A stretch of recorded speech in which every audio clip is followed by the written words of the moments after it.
Hi, this side Abhishek. I'm a regional sales manager for South India from Lifesize. Lifesize is a company in the video collaboration domain which introduced high definition in 2005. Later on, they introduced full high definition 1080p in 2009. Now they are the industry first virtualized UVC platform which will integrate all the video infrastructure on the soft, because we can see all the video products are different platforms. So UVC platform from Lifesize will give all the application on a common user interface, which will help the employees of any organization to use the common interface and Google around. It will be as simple as the Gmail, wherein they can just go to the Google and put search, map, images, video. Likewise, if organization is deploying UVC platform, they can have the video conferencing, they can have the multi-point, they can have the video recording and streaming, as well as they can have the firewall traversal and on the soft point. So it is a flexible multi-point capacity as well. So it will work on the hardware appliance as well as they can also have the VMware appliance as well, which will be the virtualized one. So this is going to change the way video conferencing is being done in today's world. Thank you. We see nowadays the application of video is not only for the boardroom, it's not limited there. It has gone to the desktop, it has gone to the telemedicine, it has gone to the healthcare transformation. Even we can integrate so many applications which will be helpful and conducive for any of the telemedicine requirement. For example, like we have got different products which are partners like ANT, which are helping the telemedicine in terms of integrating the video with various applications which are into the telehealth. For example, they are having the cameras which is going to do the skin treatment as well as the dental. They have the ENT department treatment. It can be done on a different perspective and it can be available to the masses. Thank you so much.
Telemedicine basically is an exchange of medical information between two clinical locations using information and communication technologies. So I put it in Telugu also. Actually, telemedicine ante ఈ రెండు clinical locations మధ్యలో interaction, data what ever medical data information exchange అని చెప్పచ్చు using technology. ఈరోజు అంటే మనకు ICT అనేది ఏంటంటే ఇన్ఫర్మేషన్ అండ్ కమ్యూనికేషన్ టెక్నాలజీస్. ఇవి ఏంటంటే రెండు interaction and data transfer, facilitating the remote patients for better access of specialists.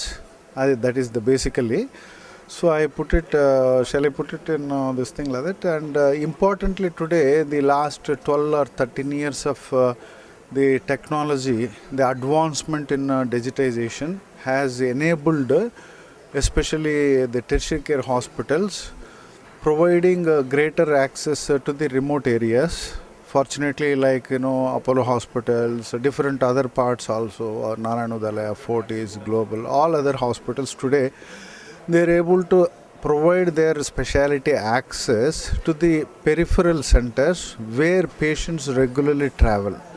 But today the demand, as far as the simple equation what I wanted to convey it, you have more than 60-70% of the patient population in the rural and semi-urban areas, whereas more than 80-90% of the specialist community are confined only to the big cities like capitals and big urban areas. There is a wide gap. So where these kind of technology based solutions play a very big role, and apart from that, this also enables the medical education in a big way, enabling the remote areas getting trained how to manage, how to get educated on the preventive healthcare, curative healthcare, apart from the getting the support for various emergency related areas. Fortunately, last 12 years, the cost factor was very high as far as the communication technologies are concerned. Fortunately, in India, the advancement of the broadband network, it is very fast, and today it is quite affordable. I think we can see a great change in the near future because of the advancement in the medical equipments and also the cost factor in the communication technologies. I think the people awareness is required, and medical community support at the peripheral areas and as well as the specialist support is very much essential to deliver quality healthcare for the people of the India or the rural areas. Thank you.